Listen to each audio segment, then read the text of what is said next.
우리 찬송가 86장을 함께 찬양하시겠습니다. 찬송가 86장입니다.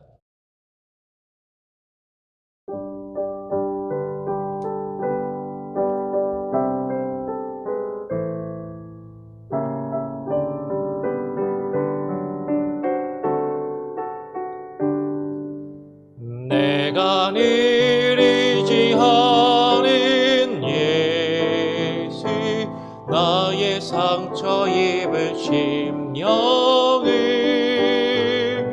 불쌍하게 여기서 위로하여 주시니, 미쁘신 나의 종을 진그.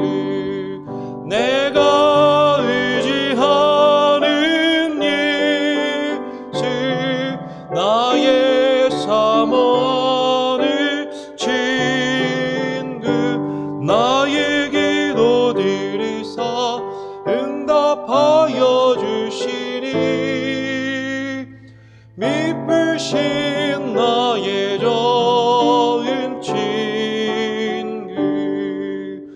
주의 손 의지하고 살 때 나를 해할 자가 없도다. 주님 나의 마음을 크게 위로하시니, 미쁘신 나의 종을 진그. 내가 의지하는 예수, 나의 사모를 진그. 나의 기도 들으사 응답하여 주시니, 미쁘신 나의 좋은 친구. 내가 요단강 건너가며 마음이 두려워서 떨 때도 주가 인도하시니 어찌 두려워랴. 미쁘신 나의 좋은 친구. 내가 의지하는 예수, 나의 사모를 진그. 나의 기도 들으사 응답하여 주시니, 미쁘신 나의 좋은 친구. 이후 천국에 올라가서 모든 성도들과 나 함께 우리들을 구하신 주를 찬양하리라. 미쁘신 나의 좋은 친구. 내가 의지하는 예수, 나의 사모를 진그. 나의 기도 들으사 응답하여 주시니, 미쁘신 나의 좋은 친구.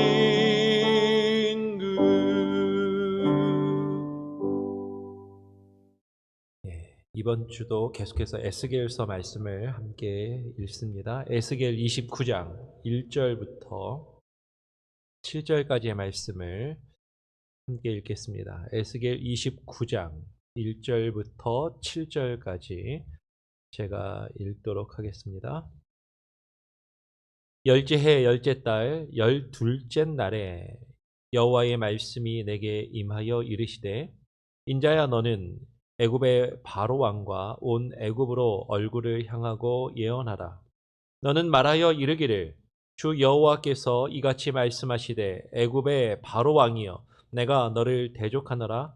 너는 자기의 강들 가운데에 누운 큰 악어라. 스스로 이르기를 나의 이 강은 내 것이라 내가 나를 위하여 만들었다 하는도다. 내가 갈고리로 내 아가미를 꿰고 너의 강에 고기가 내 비늘에 붙게 하고 내 비늘에 붙은 강의 모든 고기와 함께 너를 너의 강들 가운데서 끌어내고 너와 너의 강의 모든 고기를 들에 던지리니 내가 지면에 떨어지고 다시는 거두거나 모으지 못할 것은 내가 너를 들짐승과 공중의 새의 먹이로 주었음이라. 애굽의 모든 주민이 내가 여호와인 줄을 알리라. 애굽은 본래 이스라엘 족속에게 갈대의 지팡이라.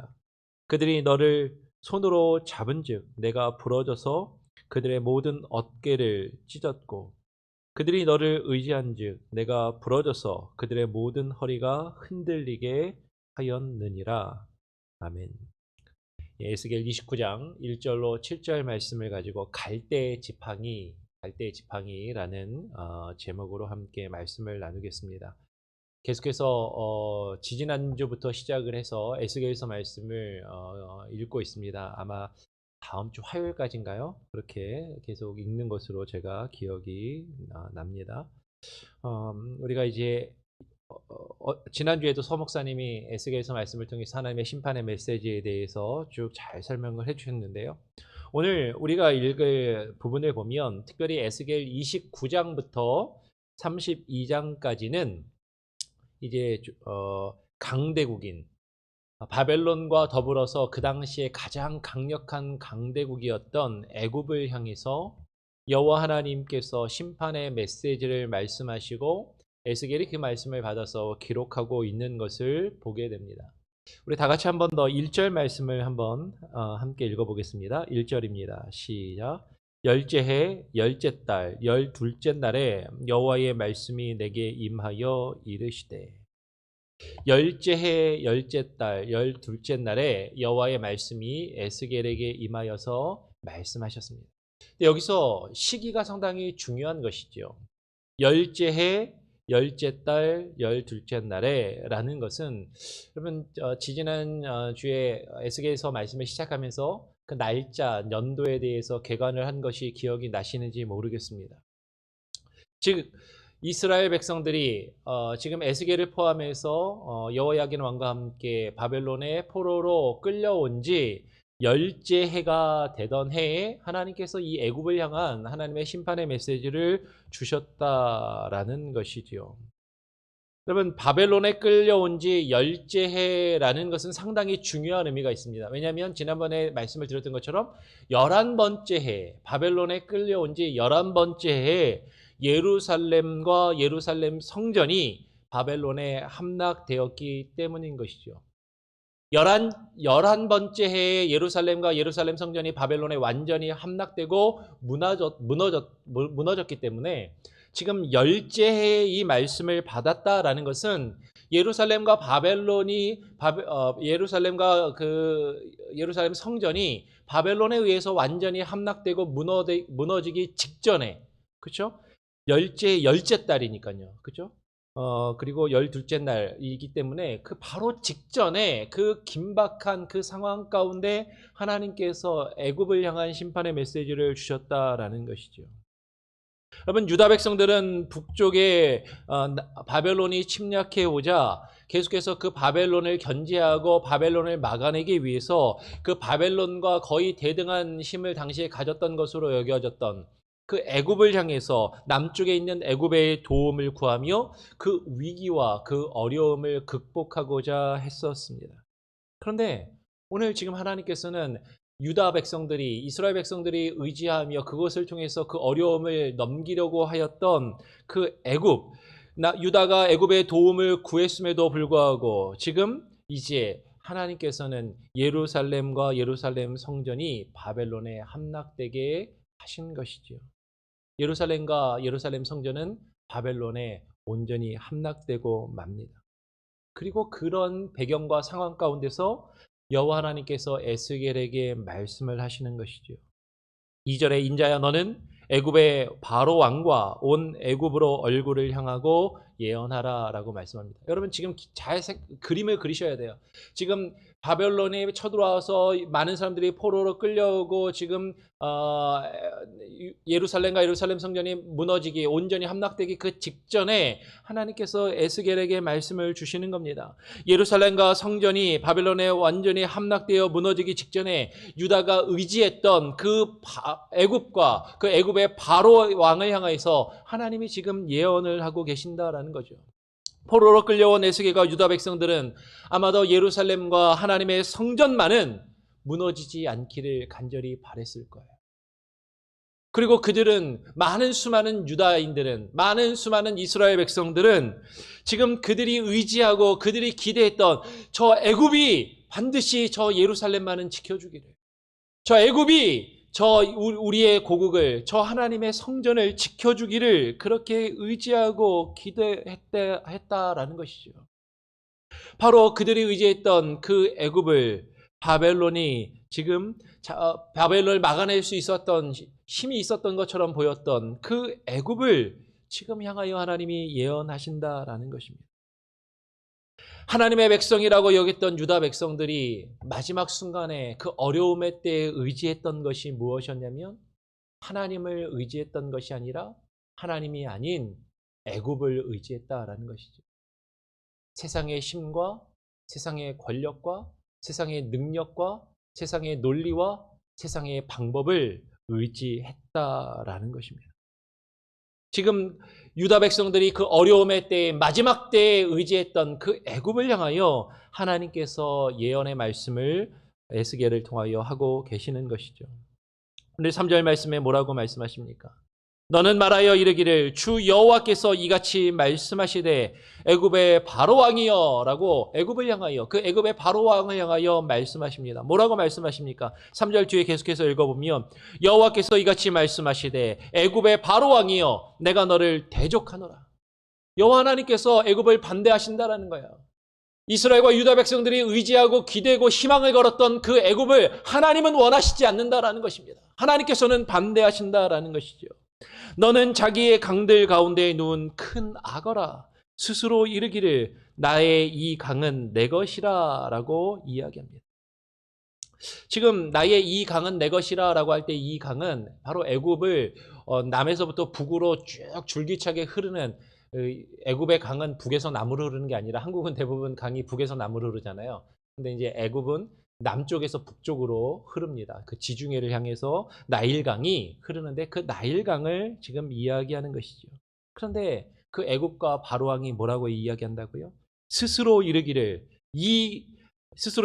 나의 이 강은 내 것이라 내가 나를 위하여 만들었다 하는도다.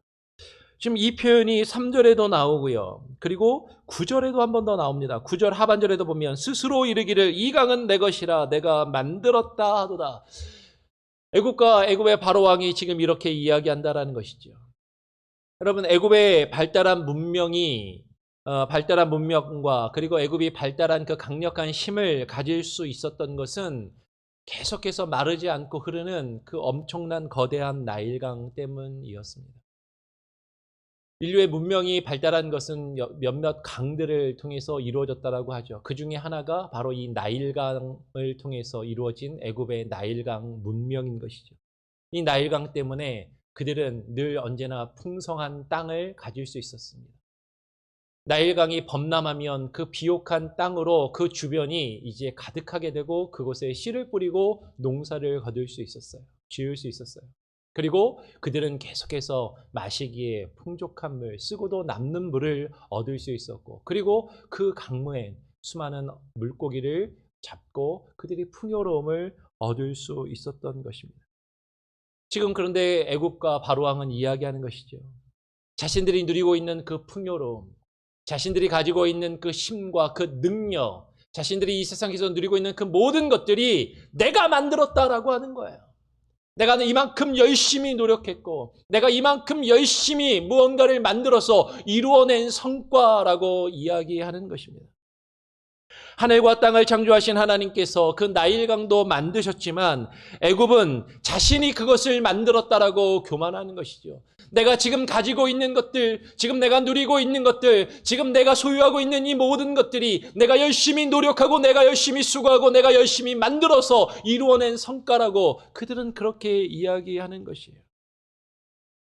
그들을 향해서 하나님께서 말씀하십니다. 여호와 하나님께서는 애굽이 자랑하는 그 강에서 애굽을 이끌어내시겠다라고 지금 말씀하시는 것이죠. 오늘 4절 말씀을 보면 이렇게 이야기합니다.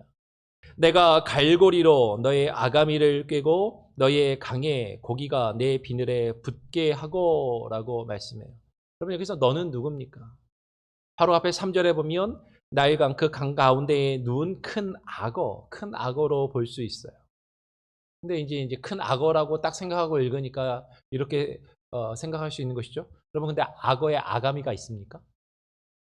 너의 아가미를 딱 꿰어서 끌어내시겠다고 했는데 악어에 무슨 아가미가 있습니까? 그러면서 성경은 참 믿을 게 못돼. 이제 이렇게 읽고 이해하시는 분들이 혹시 있을지 모르겠어요. 근데 여기서 악어라고 번역된 히브리어 원어는 타님이라는 말입니다. 혹은 타님. 여기서는 이제 본문에 보면 타님이라는 표현으로 쓰여 있어요. 이 타님이라는 단어는 성경에서 다양하게 번역이 됩니다. 뱀이라고 번역될 때도 있고요.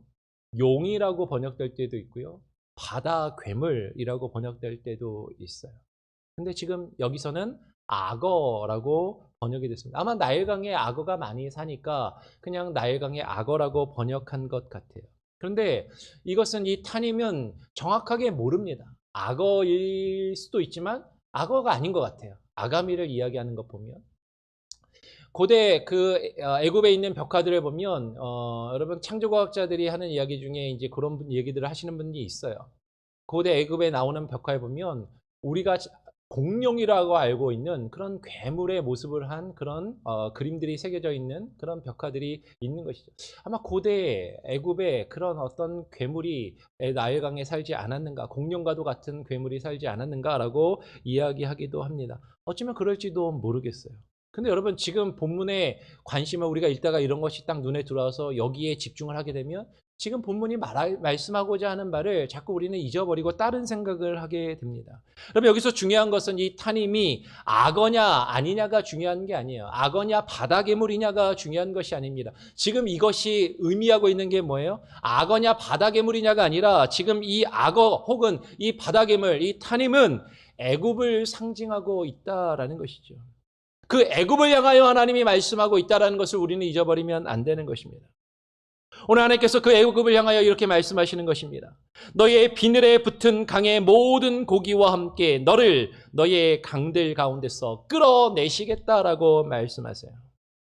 여러분, 애굽은 나일강에 살고 있는 강력한 비늘을 가지고 있는 바다 괴물로 묘사되고 있는 것이죠. 그 나일강에 의지해서 그 나일강에서 오는 풍요로움과 그 물질적인 것들과 많은 것들을 누리며 그것들을 통해서 자신의 힘과 능력을 가지고 있는 바다 괴물로서 지금 묘사되고 있는 거예요. 그리고 수많은 고기들이 그 바다 괴물에 지금 우리 성경에서는 악어로 표현되어 있는 그 큰 악어의 비늘에 붙어서 그와 함께 여러 가지 것들을 얻고 누리며 공생하고 있는 것이죠. 악어새와 같이, 악어새가 악어와 함께 사는 것 같이 그렇게 그 악어가 가지고 있는 힘과 권력에 의지해서 살아가는 수많은 물고기들이 있었다라는 것입니다. 애굽은 나일강의 풍요로움을 기반으로 자신의 지닌 힘과 능력을 자랑하면서 계속해서 교만하겠어요. 이것이 나의 힘이고 이것을 내가 이루었다라고 그렇게 여겼던 것이죠. 그렇게 교만한 애굽을 향하여서 하나님께서 오늘 뭐라고 말씀하십니까? 5절 말씀 같이 함께 한번 읽어보겠습니다. 5절입니다. 시작. 너와 너의 강의 모든 고기를 들에 던지리니 내가 지면에 떨어지고 다시는 거두거나 모으지 못할 것은 내가 너를 들짐승과 공중의 새의 먹이로 주었음이라. 너와 너의 강의 모든 고기들을 내가 던지겠다. 그 강 밖에서 다 끌어내어 지면에 던져버리겠다라고 말씀하십니다. 그 강의 힘을 의지하고 그것이 네 것이라고 네가 이루어낸 것이라고 교만하는 너 애굽에 그 사는 그 괴물아, 그 악어를 끌어내시겠다라고 말씀하시는 거예요. 그리고 그 악어의 비늘에, 그 괴물의 비늘에 붙어서 사는 수많은 고기들을 다 지면으로 던져버리시겠다라고 말씀하십니다. 다시는 거두거나 모으지 못할 것은 내가 너를 들짐승과 공중의 새의 먹이로 주었음이라 라고 이야기해요. 애굽이 자랑했던 그 모든 것, 그들의 물질과 그 풍요로움과 그 힘과 그 문화와 그 찬란한 모든 것들, 그리고 그것들에 의지하며 붙어 있었던 고기들을 하나님께서 그 가운데서 다 끌어내시겠다라고 말씀하시는 것이죠. 하나님은 교만한 애굽이 자랑하며 내세웠던 것들과 그들을 의지했던 자들을 향하여서 심판을 지금 말씀하고 계시는 것입니다. 지금 그 내용이 구체적으로 조금 더 뒤에 보면 우리가 7절까지 읽었는데 10절, 11절에도 보면 나오는 것이죠. 제가 한번 10절, 11절을 12절까지 한번 읽어보겠습니다. 그러므로 내가 너와 내 강들을 쳐서 애굽 땅 믹돌에서부터 수에네 곧 구스 지경까지 황폐한 황무지 곧 사막이 되게 하리니 그 가운데로 사람의 발도 지나가지 아니하며 짐승의 발도 지나가지 아니하고 거주하는 사람이 없이 40년이 지날지라. 내가 애굽 땅을 황폐한 나라들 같이 황폐하게 하며 애굽 성읍도 사막이 된 나라들의 성읍같이 40년 동안 황폐하게 하고 애굽 사람들을 각국 가운데로 흩으며 여러 민족 가운데로 해치리라라고 말씀하세요. 지금 하나님께서 지금 애굽을 향하여 심판의 메시지를 지금 향하고 말씀하고 계십니다. 그러면서 이것이 단순히 애굽을 향해서만 말씀하고 있는 것이 아님을 우리는 발견하게 되죠. 우리 6절 말씀을 같이 한번 읽어보겠습니다. 6절입니다. 시작. 애굽의 모든 주민이 내가 여호와인 줄 알리라. 애굽은 본래 이스라엘 족속에게 갈대의 지팡이라 라고 했습니다. 하나님께서 이 심판을 지금 선언하시면서 애굽의 모든 주민이 내가 여호와인 줄을 알리라 라고 말씀하십니다. 여러분, 하나님께서는요, 자신이 누구이신지 어떻게 알리시는가? 하나님이 어떤 분이신지를 많은 사람들에게 세상에 알리시는 방법 중에 하나가 그 세상을 심판하심으로, 하나님을 알지 못하고 하나님을 의지하지 않는 교만한 자들을 심판하심으로 하나님이 누구이신지를 알게 하시는 것을 발견하게 돼요. 여러분, 그 내용이 16절에 기록되고 있습니다. 16절에 보면 그들이 다시는 이스라엘 족속의 의지가 되지 못할 것이요 이스라엘 족속은 돌이켜 그들을 바라보지 아니하므로 그 죄악이 기억되지 아니하리니 내가 여호와인 줄을 그들이 알리라 하셨다. 여러분, 이 말이 반복되잖아요. 하나님께서 심판하심으로 그들이 가지고 있었던 힘과 능력과 그들이 의지했던 그 모든 것들을 다 사라지게 하심으로 그것을 행하시는 분이 여호와 하나님이심을 지금 깨달아 알게 하시겠다라고 말씀하시는 거예요. 하나님 앞에 교만을 해서 심판을 받지 않으면 사람들이 그것을 모르기 때문입니다. 내가 가지고 있는 것, 내가 누리고 있는 것, 내가 소유하고 있는 것, 그것을요, 내가 잘나서, 내가 열심히 노력해서 내가 이루어낸 성과라고 생각하는 것이죠. 하나님께서 그것들을 우리에게서 거두어 가시기 전까지, 이 모든 것이 하나님이 내게 허락하신 것이고, 내가 아무것도 아니라는 것을 깨닫지 못하는 그 연약함 때문에 하나님께서는 심판을 통하여 하나님이 누구이신지를 깨닫게 하신다라는 것이에요. 우리가 교만할 때, 하나님을 의지하지 않을 때, 하나님이 살아계시고 역사하신다는 것을 온전히 깨닫지 못할 때 하나님은 우리의 삶을 주관하시는 분이시라는 것을 심판을 통하여 우리에게 고난을 허락하심으로 그것을 깨닫게 하신다라는 것입니다. 그런데 많은 사람들이 하나님을 믿는다 하는 하나님의 백성이라고 하는 이스라엘 족속들조차도 무엇을 의지해요? 애굽을 의지하는 거예요. 그들이 가진 힘을 의지합니다. 그들이 가지고 있는 물질과 그들이 가지고 있는 풍요로움과 이 세상의 기준과 이 세상의 방법을 의지하며 그것이 나를 구해줄 수 있을 것이라고 생각하며 그것에 매달린다라는 것이에요. 하나님을 믿는다라고 합니다. 하나님의 백성이라고 이야기해요. 하나님을 믿고 하나님을 의지한다고 하면서도 실상은 하나님을 의지하는 것이 아니라 세상을 의지하는 것이죠. 세상의 방법을 의지합니다. 그리고 그것을 통해서 내가 겪고 있는 이 어려움을 헤쳐나가기를, 그리고 그것을 이겨낼 수 있기를 그렇게 바란다라는 것이죠. 근데 하나님은 그들을 향하여 그 나일강에 사는 큰 악어의 비늘에 붙어있는 물고기와 같은 그들을 의지하는 자들을 향하여, 그와 같은 이스라엘 족속들을 향하여 이렇게 말씀하시는 것입니다. 애굽은 본래 이스라엘 족속에게 갈대의 지팡이라 라고 말씀하시는 거예요. 하나님의 백성이라 불렸던 이스라엘과 유다 백성들이 지금 애굽을 의지한다라는 거예요. 그들이 가지고 있는 힘과 권력과 능력과 군사력을 의지하고 그들이 가지고 있는 풍요로움과 물질과 그것들을 의지하고자 한다는 것이죠. 세상을 의지하는 것입니다. 세상의 방법을 의지하는 것이에요. 하나님의 백성이라고 하는 자들. 근데 그들이 의지하는 것들은 갈대의 지팡이라고 이야기합니다. 세상을 상징하는 애굽이 지닌 그 강력한 힘과 풍요로움, 여러분 우리는 그것들을 의지하기가 쉽다라는 것이죠. 그런데 그것은 갈대의 지팡이에 불과할 뿐임을 지금 하나님은 에스겔을 통하여 우리에게 말씀하고 있습니다. 오늘 7절 말씀에 무엇이라고 말씀합니까? 그들이 너를 손으로 잡은즉. 그들이 누구예요? 이스라엘 족속입니다. 하나님의 백성이라고 불리는 자들입니다. 하나님을 믿는다고 하는 자들입니다. 그들이 너를 손으로 잡은즉, 그 애굽을 손으로 잡은즉 내가 부러져서 그들은 모든 어깨를 찢었다라고 이야기해요. 하나님의 백성이라고 불리는 이스라엘 족속이 이 세상의 힘과 물질과 이 세상의 풍요로움과 이 세상의 방법, 이 세상의 물질적인 기준, 그것을 의지하며 그것을 추구하며 그것을 따라서 살아갈 때 하나님께서 그 갈대 지팡이를 의지하면 그것이 부러져서 오히려 그것을 의지하는 자들의 어깨가 찢어지게 하시겠다라고 말씀하는 겁니다.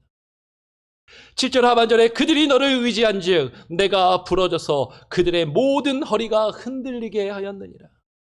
하나님의 백성인 이스라엘 족속이 세상의 힘과 물질적인 풍요로움을 의지하며 그 기준 가운데서 살아가고 그것으로 자신의 삶을 어떻게든 이루어가려고 한다면 그것이 부러진다라는 것이에요. 세상의 힘과 물질적인 풍요를 의지하다가 그것이 부러지면 우리의 허리가 완전히 흔들릴 수밖에 없다라는 것입니다. 무너질 수밖에 없다라는 것입니다. 쓰러질 수밖에 없다라는 것입니다. 그러면 지금 에스겔 선지자를 통하여 하나님께서 무엇을 말씀하십니까? 위기의 순간에, 어려움의 때에, 지금 정말로 큰일 났다라고 생각되는 그때에, 마지막이라고 생각되는 그때에 무엇을 붙잡으려 하는가 하는 것이에요. 우리가 무엇을 의지하려 하는가 하는 것이에요. 정말로 하나님을 의지하고 있는가? 정말로 하나님만을 의지하고 있는가? 하나님을 의지한다고 하면서도 계속해서 우리의 눈은 세상을 향하고 있는 것이죠. 하나님을 의지한다고 하면서도 세상의 방법으로, 세상의 기준으로, 세상의 물질적인 기준으로 판단하는 것이에요. 그리고 그것이 우리를 지켜줄 수 있다라고, 이 어려움에서 벗어날 수 있게 할 것이라고 천만의 말씀입니다. 하나님은 그것을 꺾으십니다. 하나님은 그것을 부수십니다. 세상의 기준과 세상의 방법으로 우리가 가지고 있는, 지금 우리가 겪고 있는 이 어려움과 이 문제들을 하려 할 때 그것은 상한 갈대의 지팡이일 뿐인 것이죠. 그것이 꺾여지고 그것이 부러지면 우리의 어깨는 찢어지고 우리의 허리는 흔들려서 무너질 수밖에 없다라는 것이죠. 여러분, 지금 우리는 코로나 위기 가운데, 어려움의 가운데 있습니다. 많은 분들이 실직을 하고 경제적인 어려움이 있어요. 우리에게 닥치는 어떤 건강상의 어려움, 경제적인 어려움이 실제적인 것이기 때문에 우리는 그것을, 물질적인 어려움을 물질로 해결하려고 합니다. 물질적인 어려움이기 때문에 물질적인 방법으로 우리는 그것을 해결하려 해요.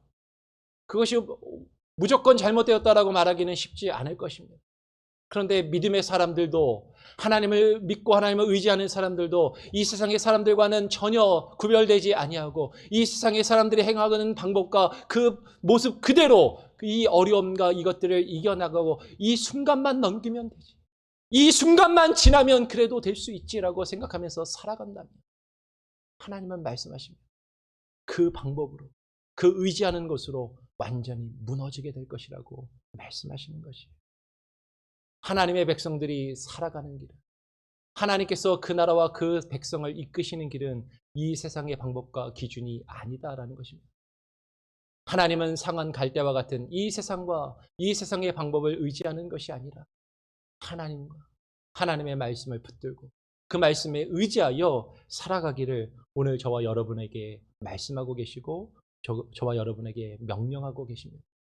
오늘 에스겔을 통하여 우리 이스라엘 백성에게 주셨던 이 말씀이 저와 여러분에게 주신 말씀임을 깨닫고 기억하고, 하나님, 정말로 지금 이 어려움의 때 내가 우리 가정이, 그리고 방주 선교교회가 상한 갈대 지팡이를 붙들고 의지하는 것이 아니라 여호와 하나님과 하나님의 말씀만을 붙들고 의지하며 나갈 수 있게 하여 주시옵소서. 그렇게 기도하시고 말로만 하는 것이 아니라, 말로만 하나님을 의지하는 것이 아니라 실제로 하나님을 붙들고 하나님의 방법대로 우리가 겪고 있는 어려움을 헤쳐나가고 이겨나갈 수 있기를 간절히 소원하고 부탁드립니다. 우리 찬송가 542장을 함께 찬양하겠습니다. 찬송가 542장입니다. 구주 예수 의지함이.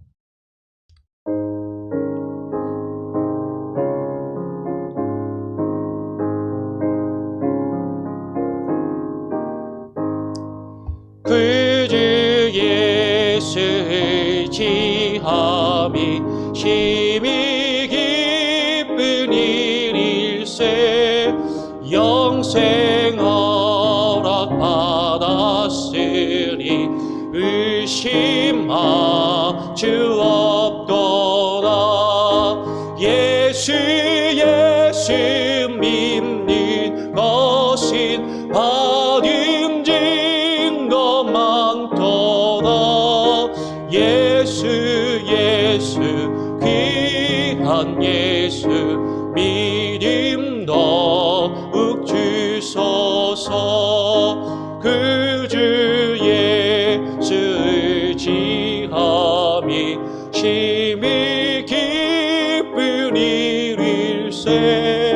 주를 믿는 나의 마음 그의 피에 적시네. 예수 믿는 것은 받은 증거 많도다. 예수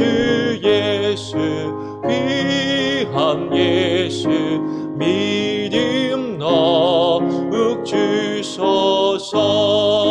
구주 예수 의지하여 죄악 벗어버리네. 안위 받고 영생함을 주께 모두 얻었네. 예수 믿는 것은 받은 증거 많도다. 예수 귀한 예수 믿음 더욱 주소서. 구주 예수 의지하여 구원함을 얻었네. 영원 무궁치 나도록 주여 하게 하소서. 예수 믿는 것은 받은 증거 많도다. 예수 귀한 예수 믿음 더욱 주소서. 아멘. 기도 제목을 나누겠습니다. 오늘 나눌 말씀을 기억하시면서요, 여러분, 우리가 겪고 있는 어려움이 가볍지 않습니다. 힘들죠. 코로나 위기로 우리의 활동이 제한되고 특별히 경제적인 활동이 더 위축되고 어려움 가운데 있고, 많은 분들이 실제적으로 수입이 줄고 직장을 잃고 어려움 가운데 있음을 압니다. 우리가 그 가운데서 지금 이 위기를, 이 어려움을 어떻게 넘길 수 있을까? 어떻게 모면할 수 있을까? 우리는 참 두렵고 불안하고 떨리며 정말 어려움 가운데 있는 것이 우리의 현실입니다. 이스라엘 백성들이 예루살렘과 그 성전이 멸망하기 직전에 그 안타까워하며 초조해하며 불안해하며 어떻게 해서든지 저것을 막아야 하는데, 그러기 위해서 애굽을 의지하고 애굽을 기대하고 애굽에 소망을 두었던 그 이스라엘 백성을 향해서 하나님께서 오늘 우리가 나눈 말씀을 주시고 계십니다. 그것은 상한 갈대라는 것이죠. 하나님, 우리가 어려울 때, 우리가 힘들 때 눈에 보이는 이 세상의 것들, 세상의 물질과 세상의 방법과 세상의 풍요로움과 세상의 기준과 세상의 것들로 하나님 이 어려움을 이겨내려 하는 것이 아니라 정말로 하나님을 의지하고 하나님만 붙들고 나갈 수 있게 하여 주시옵소서. 하나님을 믿고 하나님을 의지하며 하나님의 백성이라고 스스로 불리우며 그것을 자부하였던 이스라엘 족속들조차도 어려움의 순간에 전적으로 하나님과 하나님의 말씀을 붙들고 의지하며 나간 것이 아니라 애굽을 의지하고 세상을 의지하고 세상의 방법을 의지하였던 것을, 그것에 기대었던 것을 우리가 바라보면서 그것을 기대며 의지할 때 우리의 어깨는 찢어질 수밖에 없고 우리의 허리는 휘청거리며 무너질 수밖에 없음을 하나님께서 말씀하십니다. 하나님, 어려울 때일수록 하나님의 말씀을 더욱더 붙들게 하시고 주만 의지할 수 있게 하시고 세상의 사람들이 행하는 그 방법으로 이 어려움을 이겨내려 하지 않게 하여 주시옵소서. 여러분 기도하시기 바랍니다. 그리고 두 번째로는요, 환우들을 위해서 계속해서 기도합니다. 여러분 지난주에는 송미경 목사님이 소천하셔서 장례 예배를 마쳤고요. 이제 우리 교회 가운데 송미경 목사님은 하나님 품으로 가시고 계속 항암 치료 중이시고 투병분이신 분이 또 계시죠. 우리 현영근 지사님을 위해서 기도해 주시고요. 그리고 우리 교회가 후원하는 조문은 선교사님을 위해서 그 항암 치료를 위해서 여러분 계속해서 기도해 주시기 바랍니다. 이 암이 어려운 것 같아요. 고치기가 참 쉽지 않습니다. 하나님께 맡기지 않고서는 우리가 이 문제를 해결할 수 없습니다. 육신의 질병을 고치는 것이 중요한 것이 아니라 우리의 영혼이 온전히 하나님을 의지하고 하나님께 맡겨줄 수 있는 귀한 은혜가 있을 수 있게 해달라고 우리 현영규 지사님을 위해서 조문은 선교사님을 위해서 계속해서 기도해 주시고요. 그리고 또 지난주에 기도 제목이 들어온 것이 있습니다. 우리 남희연 지사님 손목이 계속 그동안 안 좋으셨는데 수술을 받으셔야 한다고 합니다. 근데 수술 날짜가 잡혔다가 코로나 때문인지 수술이 또 취소되고 연기되었다고 합니다. 하나님 또 좋은 날짜가 빨리 잡힐 수 있게 해달라고 기도하시고요. 수술이 잘 이루어져서 손목이 회복되고 활동하는 데 어려움이 없게 해달라고. 또 이 외에도 우리 교회 가운데 많이 어려움 가운데 계신 분들, 연로하신 분들이 계시죠. 저희 소망구역에도 눈 수술도 하시고 여러 가지로 또 힘드신 분들도 계십니다. 우리 연세 많으신 어르신들을 위해서 계속해서 기도해 주시고, 지병이 있으시고 오랜 병으로 고생하는 지체들 여러분 아시는 분들 한 분 한 분을 불러가면서 여러분 기도해 주시기를 부탁드립니다. 그리고 우리 교회가 겪고 있는 또 여러 가지 어려움들, 또 재정적인 문제들, 또 담임 목사를 청빙하는 문제들, 그 문제들도 하나님께 맡기면서 하나님 방주선교교회가 이 어려움의 때, 이 코로나의 시기에 정말로 하나님을 의지하게 하시고 상한 갈대인 세상과 세상의 방법을 의지하지 않는 그런 하나님의 참된 교회, 하나님의 백성들 될 수 있게 해달라고, 교회를 위해서도 또 교회를 이끌어가는 당의 장로님들 리더십을 위해서도 여러분 기도해 주시기를 부탁을 드립니다. 제가 한번 기도하고요, 주님 가르쳐 주신 기도를 마친 이후에 여러분 자유롭게 기도하시고 말씀 묵상하시겠습니다. 하나님 아버지 감사합니다. 오늘 이 시간에 우리를 이 아침에 불러주시고 계속해서 예수의 말씀을 읽고 묵상하게 하시니 감사합니다.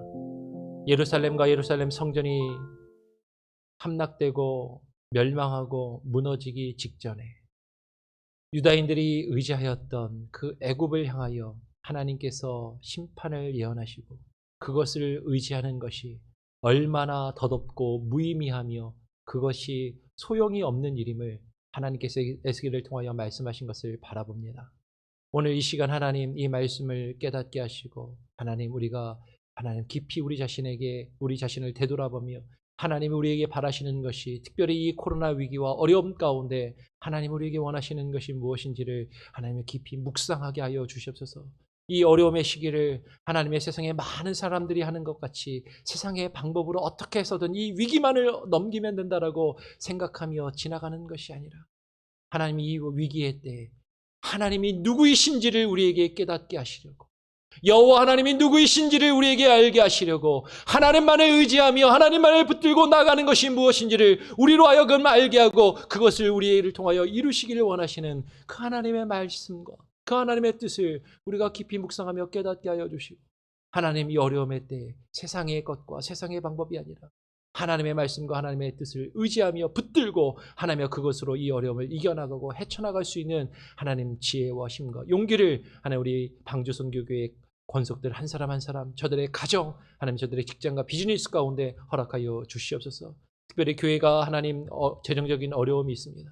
교회가 겪고 있는 그 어려움의 문제도 하나님 우리가 어떻게 이루어가며 해결해 가야 할지 하나님 리더십들에게 바른 지혜와 판단력을 주시고 하나님의 말씀만을 붙들고 하나님만을 의지하며 교회를 경영하고 이끌어갈 수 있는 우리 당회의 장로님들 리더십들 될 수 있도록 하나님께서 저들을 이끄시고 하나님께서 지혜를 주시고 하나님 함께하여 주시옵소서. 계속해서 하나님 교회가 미루고 있지만 이루어야 할 담임 목사 청빙의 과정과 그 모든 하나님 일들 가운데 하나님께서 예비하시고 하나님께서 이루어 주시고 하나님께서 함께하여 주시고 교회 가운데 이루어지고 있는 여러 행사들과 여러 가지 일들도 하나님의 뜻 안에서 이루어지게 하여 주시옵소서.